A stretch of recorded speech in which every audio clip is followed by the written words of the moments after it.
Ada sebuah rahasia bernegara yang juga merupakan pelajaran di akademi dulu, yaitu bagaimana strategi bernegaranya Bapak Negara Indonesia, yaitu Bung Karno. Tentunya sebagai putra Indonesia, kalau di akademi dulu ada cerita sejarah yang membawa nama Indonesia, bangganya bukan main. Maklum, itu di negara seberang soalnya. Dalam hal keilmuan di akademi dulu, sekedar menginformasikan urusan Rothschild, ada lebih dari 10 jam pelajaran di kelas menjelaskannya. Misalnya, bagaimana mereka temurun mengendalikan kawin antar sepupu demi menjaga kemurnian turunan mereka dan menjaga harta mereka dalam sistem distribusi keuangan dan kendali sumber daya alam dunia. Jadi, ketika pelajaran bernegara dari banyak negara diajarkan, selain dari sisi who control the world dan how the world work, sampailah ke strategi bernegara Bung Karno. Dan ini keren sekali. Ceritanya kita sederhanakan.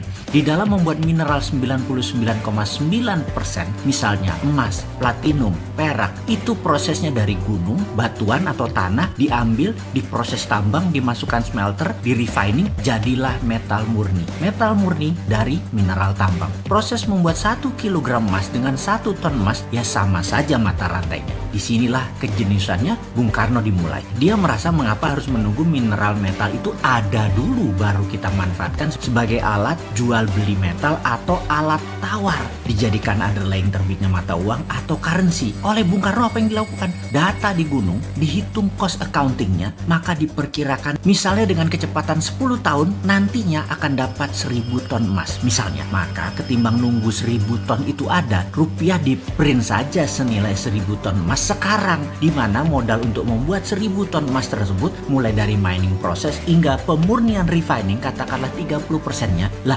Gunungnya gunung sendiri ngapain dibayar, karena itu harganya cuma 30%. Yang dibayar hanya proses tambang hingga pemurnian saja, karena itu dapatnya cuma 30%.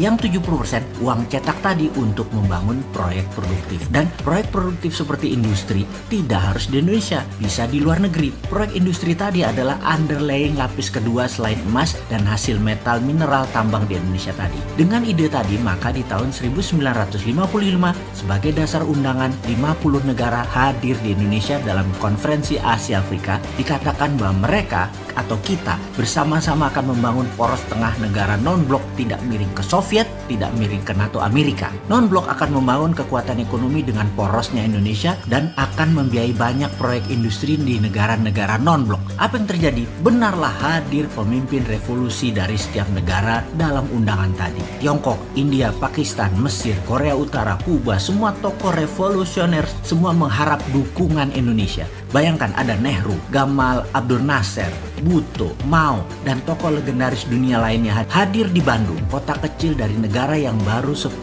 tahun merdeka. Saat itu, ide jenius Bung Karno mempesona dunia. Indonesia akan membiayai negara non-blok ekonominya tadi. Ternyata, Bung Karno hanya pemikir tunggal atau pemikir sendirian. Di dalam negeri, dirongrong kelompok-kelompok yang ingin berkuasa seperti kaum nasionalis, kaum sosialis, komunis, terus berada di sekeliling Bung Karno untuk dapat mempengaruhi kebijakan politik Bung Karno. Kaum Nasakom itu dirangkul oleh Bung Karno. Inilah yang membuat gonjang-ganjing politik nasional kala itu. Di dunia, kekuatan diplomasi dan manuver rupiah sebagai kekuatan ekonomi belum digarap sempurna. Geoekonomi belum tergarap cantik. Jadinya, beliau selesai dengan kudeta cantik di tahun 1966 yang selanjutnya sahabat tahu ceritanya. Pelajaran sejarah di akademi berhenti di cerita tersebut. Namun dunia tidak berhenti di situ. Tiongkok mengambil ide Bung Karno. Mereka tanpa jaminan sumber alam mineral metal berani melawan hegemoni negara superpower di tahun 90-an, di mana Amerika lagi fokus di Timur Tengah untuk mengambil energi minyak dan gas. Tiongkok printing renminbi berdasarkan industri dalam negeri. Dalam 20 tahun underlying mereka kuat dan mulailah ekspansi ke luar negeri, meminjamkan renminbi cetakan yang banyak ke negara luar